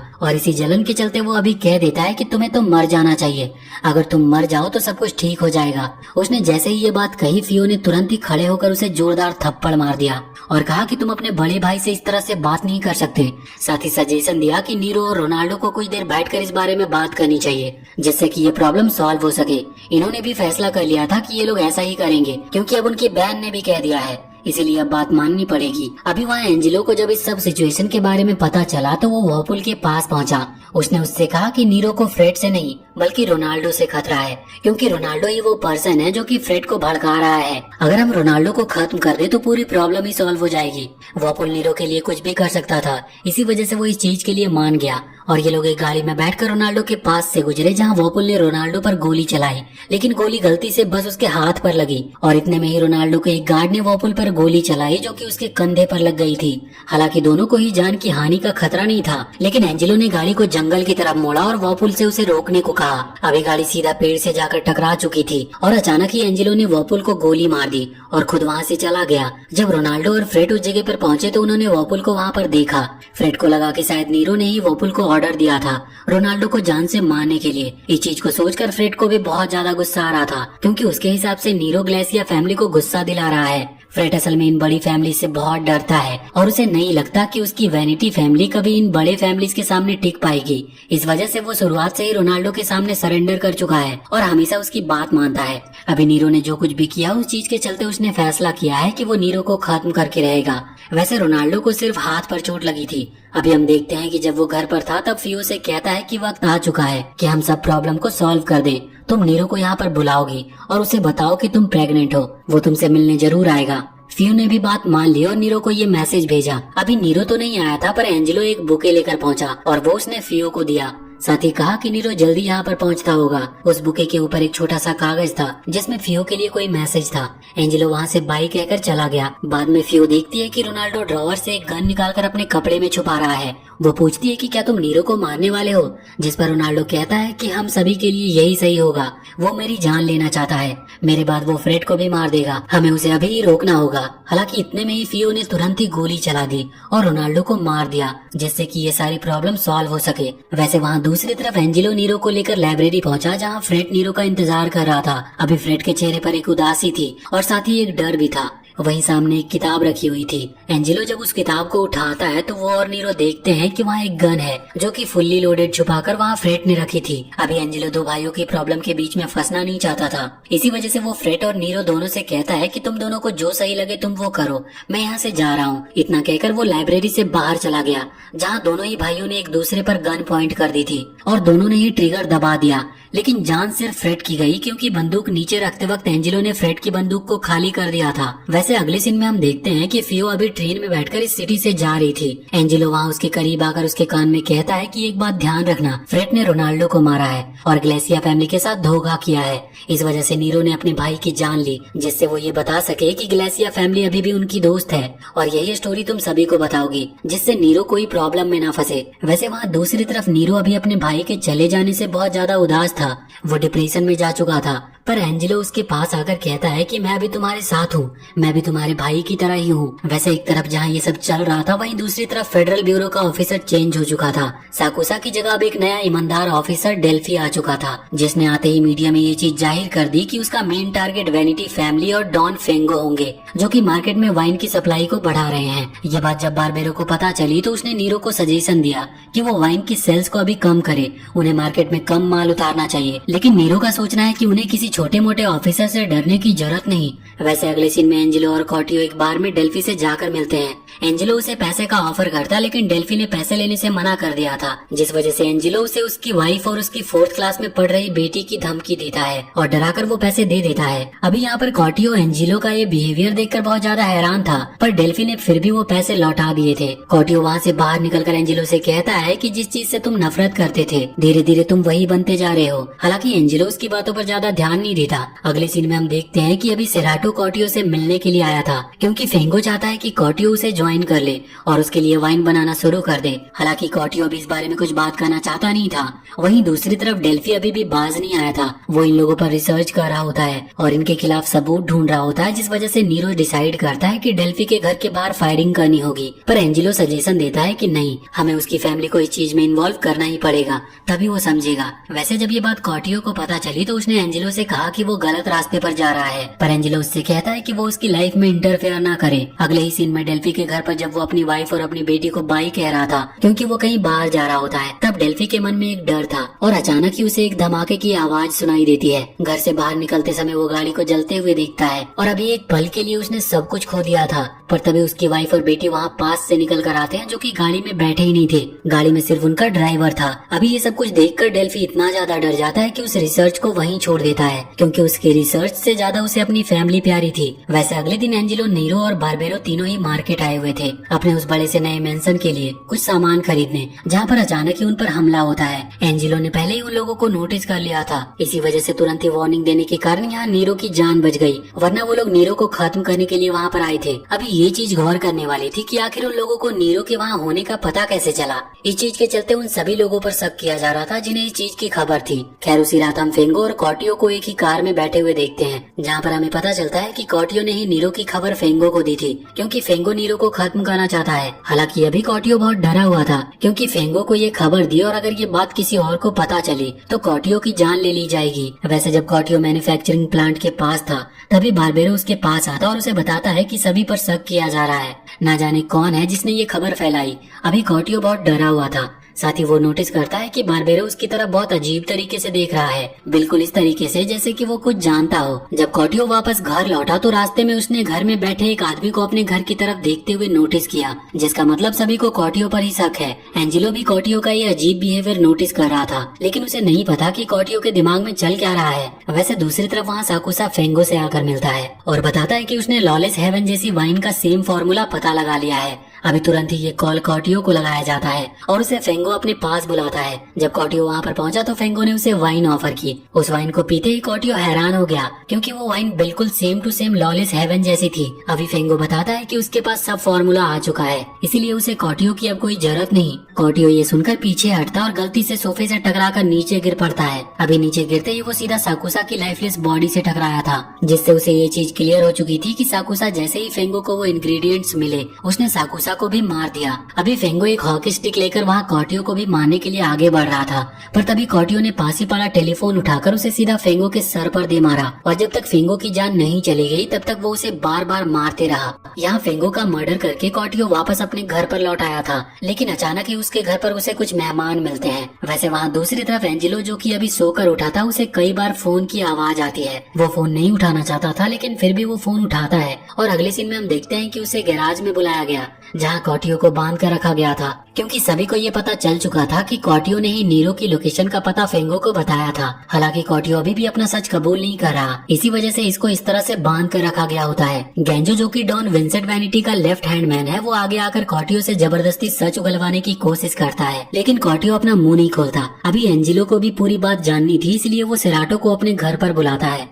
सेराटो बताता है कि फेंगो कॉटियो को अपनी तरफ करना चाहता था और इसी वजह से उसने कॉटियो से मदद ली और कॉटियो ने तब मदद की, लेकिन अब वो प्रॉब्लम में फंस चुका है। खैर एंजिलो याद करता है कि कॉटियो ने एक बार उससे कहा था कि एंजिलो की वजह से एक दिन वो सच में बहुत बड़ी प्रॉब्लम में फंसेगा, और अब इसी चीज को याद करते हुए एंजिलो तुरंत उस गराज के पास पहुंचता है जहां कॉटियो को बांध कर रखा गया था। हालांकि एंजिलो गराज के मेन गेट तक पहुंच पाता इसके पहले उसे फायरिंग की आवाज सुनाई देती है और गराज का दरवाजा खुलता है। वहाँ से गेंजो निकल कर आता है, जिसके हाथ पर गोली लगी हुई थी। वो बताता है कि कॉटियो और कार्मेलो दोनों ही मिले हुए थे। कार्मेलो कॉटियो की मदद कर रहा था यहाँ से भागने में। मैंने उसे रोकने की कोशिश की, जिसमें से कार्मेलो की जान चली गई, लेकिन कॉटियो बचकर निकल गया। अभी एंजिलो ने ये पूरी बात सुनी, लेकिन उसे नहीं लगता कि कॉटियो ऐसा कर सकता है, और वैसे भी अगर वो तब बचकर भागता तो वो एंजिलो के पास ही आता। खैर रात के समय एंजिलो को एक फोन कॉल आती है, जो कि कॉटियो की तरफ से थी। कॉटियो कह रहा था कि एंजिलो को नीरो विंसेंट को खत्म करना होगा। कॉटियो अभी ये बात बिल्कुल इस तरह से कह रहा था जैसे कोई स्क्रिप्ट पढ़ रहा हो,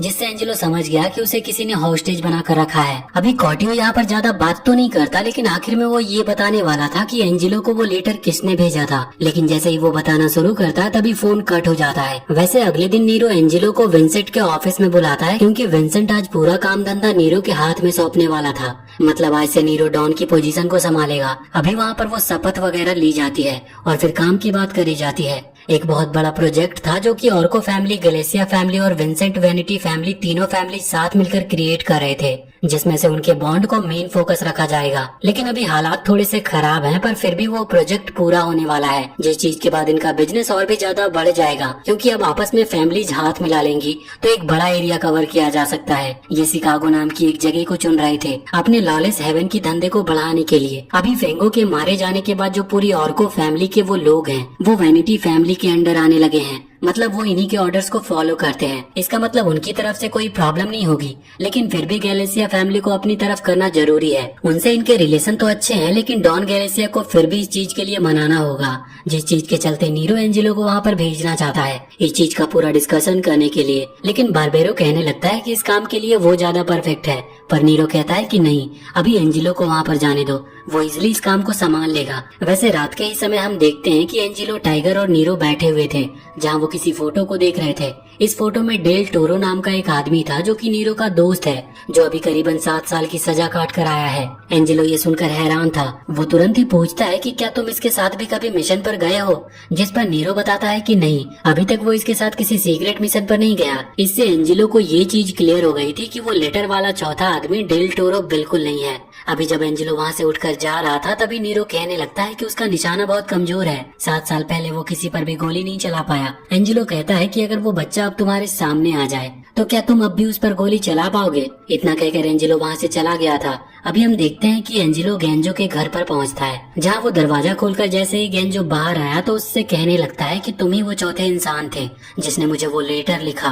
वैसे इसके बाद अब सीन चेंज होकर सीधा अगले दिन पर आ जाता है, जहाँ एंजिलो एक समुद्र के रास्ते गैलेसिया फैमिली से मिलने के लिए जा रहा था। गैलेसिया फैमिली एक दूसरी जगह रहती है। ये दो अलग अलग आइलैंड थे जिनका रास्ता पानी से थोड़ा जल्दी कवर हो सकता था, और ये जर्नी करीबन पूरे एक दिन की होती है। यहाँ टाइगर एंजिलो को बाय कहने के लिए आया था, साथ ही वो ये चीज देखने के लिए भी आया था कि एंजिलो कहीं अपने दोस्त कॉर्टियो की मदद तो नहीं कर रहा। असल में उन लोगों को एंजिलो पर भी थोड़ा शक था। खैर यहाँ कॉर्टियो तो नहीं था, इसीलिए टाइगर एंजिलो को बाय कहकर लौट आता है। पर वहाँ बोट जब आगे बढ़ी तो हम एंजिलो के साथ कॉर्टियो को भी देखते हैं, जिसने अपना भेष बदल रखा था। दूसरी तरफ वहाँ टाइगर ने वापस लौटकर बता दिया था कि एंजिलो अकेला गया है, कॉर्टियो उसके साथ नहीं था। अभी नीरो तो वही बात कर रहा था कि उसे एंजिलो पर पूरा भरोसा है, इसीलिए उन लोगों को चिंता करने की कोई जरूरत नहीं। वैसे अब हमें रात का वो सीन दिखाया जाता है जहाँ पर एंजिलो गेंजो के घर पर पहुंचा था। गेंजो ने ये चीज एडमिट कर ली थी कि वही वो चौथा पर्सन है। हालांकि एंजिलो उससे कहता है कि अगर तुम ही वो चौथे आदमी थे तो तुमने मुझे कोई लेटर क्यों लिखा। इस पर गेंजो कहता है कि मैं वैनिटी फैमिली को खत्म करना चाहता हूँ, मुझे उनकी हर एक चीज चाहिए। हालांकि एंजिलो कहता है कि मैं तुम्हारी मदद करूंगा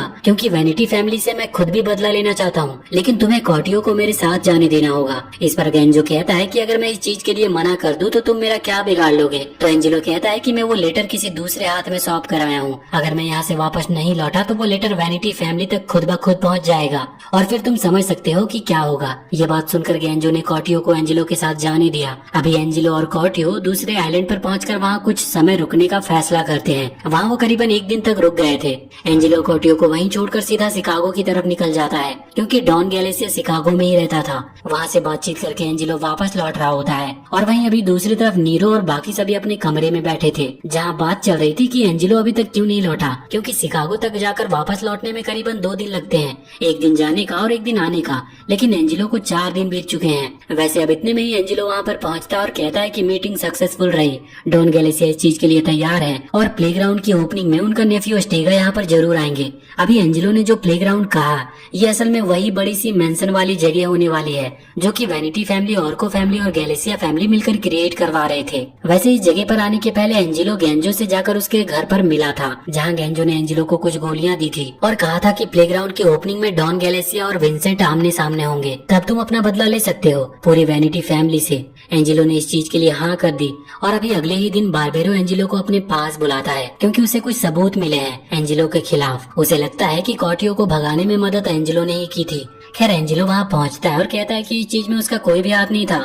अचानक ही पास के गेट से बारबेरो का एक आदमी कॉर्टियो को लेकर अंदर घुस आता है। अभी पहली बार एंजिलो के चेहरे पर किसी ह्यूमन की तरह एक्सप्रेशन थे, क्योंकि अभी तक हर चीज उसके प्लान के हिसाब से चल रही थी, लेकिन ये चीज उसने एक्सपेक्ट नहीं किया था। असल में हुआ ये कि कॉर्टियो जिस आइलैंड में जिस घर के अंदर था, वहाँ एक लेडी ने कॉर्टियो को एक फोन दिया, जिसमें गेंजो ने उससे कहा कि एंजिलो की जान खतरे में है, इसीलिए तुम्हें वापस विंसेंट मैंसन लौटना होगा। कॉर्टियो ने बिना कुछ सोचे बात मान ली और वो यहाँ पर आ गया। ये उसकी सबसे बड़ी गलती थी, क्योंकि यहाँ पर वो पकड़ा गया। खैर अभी एंजिलो पर से ये इल्जाम हट चुका था, क्योंकि कॉर्टियो को पकड़ा जा चुका है। इसका मतलब एंजिलो का उसे छुपाने में कोई हाथ नहीं था और कॉर्टियो खुद भी कुछ नहीं बताने वाला। अभी बारबेरो नीरो को बुलाता है, जो कि डिसाइड करता है कि एंजिलो की इनोसेंस को साबित करने के लिए और साथ ही एंजिलो की वैनिटी फैमिली के प्रति लॉयलिटी साबित करने के लिए उसे कॉर्टियो की जान लेनी होगी, क्योंकि कॉर्टियो ने उन्हें धोखा दिया। एंजिलो के हाथ में गन थी जिसे उसने कॉर्टियो की तरफ कर रखा था। कॉर्टियो हंसकर उससे कहने लगता है कि तुम्हें याद है तुमने मुझसे कहा था कि हम माफियाज को वाइन बेचेंगे। वो बोलता है कि घबराओ मत, तुम गोली चलाओ, क्योंकि मुझे बहुत पहले से पता था कि ऐसा कुछ जरूर होगा, तुम अपना काम पूरा करना। अभी एंजिलो ने गोली चलाई और अपने दोस्त की जान ले ली। एंजिलो अंदर ही अंदर टूट चुका था, लेकिन स्माइल करते हुए वो कहता है कि जल्द ही मैं भी वहाँ पर आकर तुमसे मिलूंगा। वैसे अब वो समय आ चुका था जब उस प्लेग्राउंड नाम की जगह की ओपनिंग शुरू होनी थी। इस चीज के लिए डॉन गैलेसिया, उनका नेफ्यू स्टेगा और साथ ही गैलेसिया फैमिली की बहुत बड़ी बटालियन वहाँ पर पहुँच चुकी थी। यहाँ बहुत लोग आ रहे थे, इसीलिए गार्ड्स बहुत भरोसे वाले रखने थे। बारबेरो को अभी भी एंजिलो पर भरोसा नहीं था, इसीलिए वो नीरो से कहता है कि हमें एंजिलो को एज ए गार्ड वहाँ पर अपॉइंट नहीं करना चाहिए। लेकिन नीरो को एंजिलो पर अंधा विश्वास था, जिस वजह से वो बारबेरो की बात नहीं मानता। वैसे उस ओपनिंग के एक दिन पहले शाम के समय गेंजो और एंजिलो एक बार में मिलते हैं, जहाँ एंजिलो गेंजो को वो लेटर देते हुए कहता है कि खुद की हैंड राइटिंग में इसके 4th पर्सन में तुम्हारा नाम भी ऐड करो, जिससे कि अगर किसी को ये लेटर मिले तो किसी को ये शक ना हो कि ये लेटर तुमने मुझे लिखा था। गेंजो ने बात मान ली तो एंजिलो कहता है कि मैं तुम्हें नहीं मारूंगा, क्योंकि मैंने देखा है कि तुम तब तक कार में बैठे हुए थे, तुमने मेरी फैमिली पर गोली नहीं चलाई। इतना कहकर एंजिलो वहाँ से उठकर चला गया और तभी वहाँ पर गैलेसिया के नेफ्यू अस्टेगा की एंट्री हुई। वो गेंजो से कहता है कि क्या तुम्हें इस लड़के पर पूरा भरोसा है, जिस पर गेंजो कहता है कि हाँ भरोसा तो है, ये काम जरूर खत्म करेगा।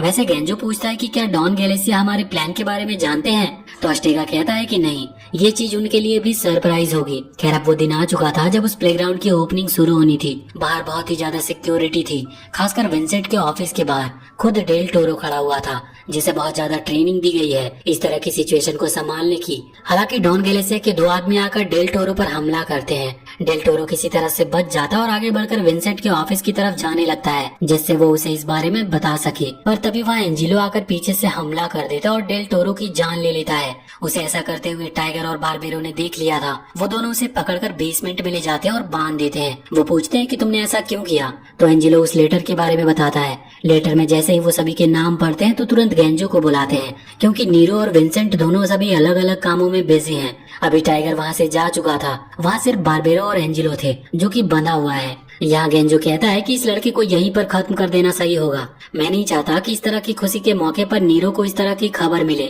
अभी बारबेरो को भी बात सही लगती है और वो तुरंत एंजिलो की तरफ अपनी गन पॉइंट करता है। हालांकि अभी वो गोली चला पाता, इसके पहले ही गेंजो ने गोली चलाकर बारबेरो की जान ले ली और एंजिलो को आजाद कर दिया। जब वहाँ नीरो पहुंचा तो गेंजो ने कहा कि एंजिलो बचकर भाग गया, उसने बारबेरो की जान ले ली, हमें उसे रोकना होगा। दूसरी तरफ एंजिलो सीधा अभी विंसेंट के ऑफिस की तरफ भागा था, जहाँ पहुंचकर वो विंसेंट की तरफ अपनी गन पॉइंट करता है और विंसेंट भी समझ चुका था कि एंजिलो कौन है। लेकिन यहाँ पर एंजिलो खुद के बारे में बताते हुए कहता है कि वो टेस्टा लगुसा का बेटा है जो कि बदला लेने आया है। अभी विंसेंट ने अपनी आंखें बंद कर ली थी और सच को स्वीकार कर लिया था, पर एंजिलो विंसेंट की जगह यहाँ डॉन गैलेसिया को गोली मार देता है और उसकी जान ले लेता है। ये देखकर स्टेगा को लगा कि शायद गेंजा ने धोखा दिया है, इस वजह से स्टेगा ने गेंजो की जान ले ली और एंजिलो शहर में रहते वहाँ से निकल गया। एंजिलो ने विंसेंट की जान इसीलिए नहीं ली क्योंकि विंसेंट खुद मर रहा है, उसे एक बीमारी है जिसके चलते उसकी जल्दी मौत होने वाली है। इस कारण से उसने इतनी जल्दी नीरो को पूरा कंट्रोल दे दिया। अभी जब एंजिलो वहाँ से निकल रहा था तो नीरो की नजर एंजिलो पर पड़ती है, लेकिन एंजिलो भीड़ में ही कहीं गायब हो गया। वहीं दूसरी तरफ डॉन गैलेसिया का नेफ्यू अस्टेगा अपने सभी आदमियों को ऑर्डर देता है कि वैनिटी फैमिली का एक भी आदमी यहाँ से जिंदा बचकर जाना नहीं चाहिए, जिस वजह से वहाँ जंग छिड़ जाती है और गोलीबारी शुरू हो जाती है। वैसे नीरो अभी भी अपने फादर को ढूंढ रहा था, तो उसे जब तक अपने फादर मिले तब तक बहुत देर हो चुकी थी। उनके मुंह से और भी ज्यादा खून निकलना शुरू हो चुका था और वो लगभग अपनी आखिरी सांसें ले रहे थे। वो नीरो से कहते हैं कि किसी चीज का कोई फायदा नहीं हुआ, मैंने अपने बेस्ट फ्रेंड टेस्टा लगुसा की जान ली क्योंकि मुझसे पहले डॉन गैलेसिया उस तक पहुंच सकता था, पर अंत में हमारे पास वैसे भी कुछ भी नहीं बचा। इतना कहकर उन्होंने अपनी सांसें रोक ली। वैसे उसी दौरान नीरो को सेराटो का कॉल आता है, जो कि उसे एक बिल्डिंग की लोकेशन बताता है जहाँ उसे एंजिलो मिलेगा। दूसरी तरफ एंजिलो जो कि उस जगह से भाग रहा था, उसे अस्टेगा ने पकड़ लिया और वो उसे अपने साथ एक दूसरी बिल्डिंग में ले आया। जब नीरो वहाँ पर पहुँचता है तो उसे सामने अस्टेगा के 2 गार्ड्स दिखते हैं, जिन पर हमला करके वो उन्हें खत्म कर देता है और एंजिलो से आकर मिलता है। एंजिलो अभी पूरी तरह से बंधा हुआ था और एंजिलो के सामने वही आइलैंड था जिसमें उस प्लेग्राउंड नाम की जगह को बनाया गया था। अभी पूरा आइलैंड वहाँ पर जल रहा होता है और इतनी दूरी से भी गोलियों की आवाज साफ सुनाई दे रही थी। एंजिलो का बदला पूरा हो चुका है क्योंकि उसने पूरी वैनिटी फैमिली को जलाकर राख कर दिया। बस बचा है तो सिर्फ नीरो। अभी नीरो एंजिलो को लेकर वहाँ से नीचे आता है जहाँ सेराटो अपनी कार लेकर खड़ा था। सेराटो अभी यहाँ पर बहुत दुखी है क्योंकि कॉर्टियो की जान चली गई। उसे बाकी किसी से कोई फर्क नहीं पड़ता, बस कॉर्टियो उसका अच्छा दोस्त था, इस वजह से उसके लिए वो थोड़ा दुखी था। हालांकि ये लोग अभी कार में बैठकर उस जगह से निकल जाते हैं। हमें वो सीन दिखाया जाता है जब अस्टेगा एंजिलो को पकड़ कर लाया था। अस्टेगा ने तब एंजिलो की जान नहीं ली, जबकि एंजिलो डॉन गैलेसिया को मारा था। एंजिलो पूछता है कि तुमने मुझे क्यों नहीं मारा, तो अस्टेगा जवाब देता है कि तुम्हारी ही वजह से तो मैं अब गैलेसिया फैमिली का डॉन बन चुका हूँ, आखिर मैं तुम्हें कैसे मार सकता हूँ। तब अस्टेगा ने भी अपने आदमियों से कहकर वैनिटी फैमिली को पूरा खत्म करवाने में जोर लगा दिया, जिससे कि सभी फैमिलियों पर बस अब उसका ही कंट्रोल बचे। और इस चीज में वो कामयाब हो चुका है क्योंकि जो थोड़े बहुत लोग बचे थे जैसे टाइगर वगैरह, वो जब सीक्रेटली प्लेग्राउंड से निकलने की कोशिश कर रहे थे तो उन्हें भी गैलेसिया के आदमियों ने मार दिया। अभी सिर्फ एंजिलो, नीरो और सेराटो उस जगह से बचकर निकल पाए हैं। वैसे सेराटो जब एक जगह कुछ सामान खरीदने के लिए रुकता है तो एंजिलो और नीरो वहाँ से चुपचाप गाड़ी लेकर निकल जाते हैं। खैर एंजिलो तो अभी बंधा हुआ था,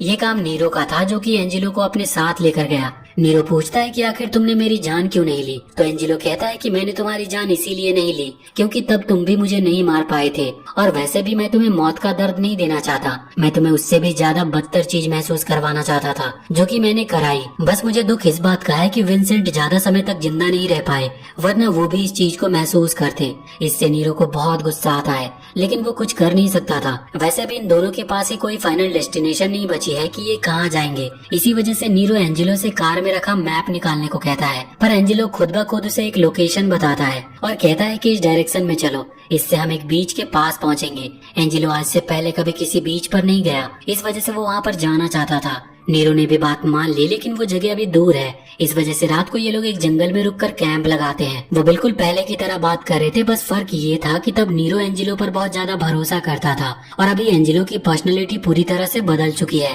वैसे नीरो पूछता है कि जब अस्टेगा ने तुम्हें जाने दिया तो तुमने सिटी क्यों नहीं छोड़ी, जिस पर एंजेलो जवाब देता है कि मैं बस उस आइलैंड को जलता हुआ देखना चाहता था, जिससे मैं खुश हो सकूं, लेकिन इस सब का कोई फायदा नहीं रहा। मुझे कुछ हासिल नहीं हुआ। मैंने सोचा था कि तुम्हारी फैमिली को खत्म करके मैं अपने जीने के लिए कुछ और मकसद ढूंढ लूंगा, लेकिन मुझे नहीं लगता कि इसके अलावा मेरी कोई इच्छा थी। ये सुनकर नीरो को गुस्सा आ जाता है और वो एंजेलो पर हमला कर देता है। नीरो कहता है कि आखिर तब तुमने मुझे क्यों नहीं मारा, तो इस पर एंजेलो के भी आंसू निकल पड़ते हैं और वो कहने लगता है कि काश 7 साल पहले तुमने मुझे जान से मार दिया होता। अभी हमें वही सीन दिखाया जाता है जहाँ नीरो एंजेलो पर गोली चला रहा था। एंजेलो को मारने से पहले उसके हाथ कांप गए और वो गोली एंजेलो को नहीं लग पाई। यह सुनते ही नीरो ने एंजेलो को छोड़ दिया था। सुबह होते ही वो लोग फिर से कार चलाना शुरू करते हैं और एक रेस्टोरेंट में रुकते हैं। वहाँ नीरो ने एंजेलो के हाथ खोल दिए, जिससे कि वो खुद से खाना खा पाए, और बाद में यहाँ पर गाड़ी एंजेलो ही चलाता है। रास्ते में गाड़ी खराब हो जाती है तो वो रुककर गाड़ी ठीक करते हैं और फिर से अपनी इस जर्नी पर आगे बढ़ते हैं। कुछ समय में फाइनली वो अपने लोकेशन पर पहुंच चुके थे। दोनों के ही सामने समुद्र था। वो वहाँ समुद्र के किनारे आते और चलना शुरू करते हैं। अभी एंजेलो कह रहा था कि उसके पास जीने का कोई मकसद नहीं बचा। वो कहता है कि तुम बार बार मुझसे पूछ रहे थे कि आखिर मैंने तुम्हारी जान क्यों नहीं ली, तो इसका कारण बस यही है कि मैं तुम्हारी जान नहीं लेना चाहता था। अभी नीरो ये सुनकर वहीं रुक जाता है, लेकिन एंजेलो आगे बढ़ता रहता है। नीरो तुरंत अपने पास से अपनी गन निकालता है और एंजेलो की तरफ पॉइंट करता है। नीरो ने वहाँ पर ट्रिगर तो जरूर दबाया था, लेकिन आगे क्या हुआ ये हमें दिखाया नहीं गया। हम सीधा नीरो की कार पर आते हैं, जहाँ देखते हैं कि नीरो के चेहरे पर स्माइल थी और वो वापस लौट रहा होता है। उसकी जो बगल की सीट थी वहाँ बस एक जूस का कैन रखा हुआ था। दूसरी तरफ समुद्र की लहरों ने उन पैरों के निशानों को मिटा दिया था और इसी के साथ ये सीरीज यहीं पर खत्म होती है। तो वीडियो अगर पसंद आई हो तो चैनल को सब्सक्राइब करके बेल आइकन जरूर दबा लें और कमेंट सेक्शन में हमें बताएं कि आपको ये वीडियो कैसी लगी।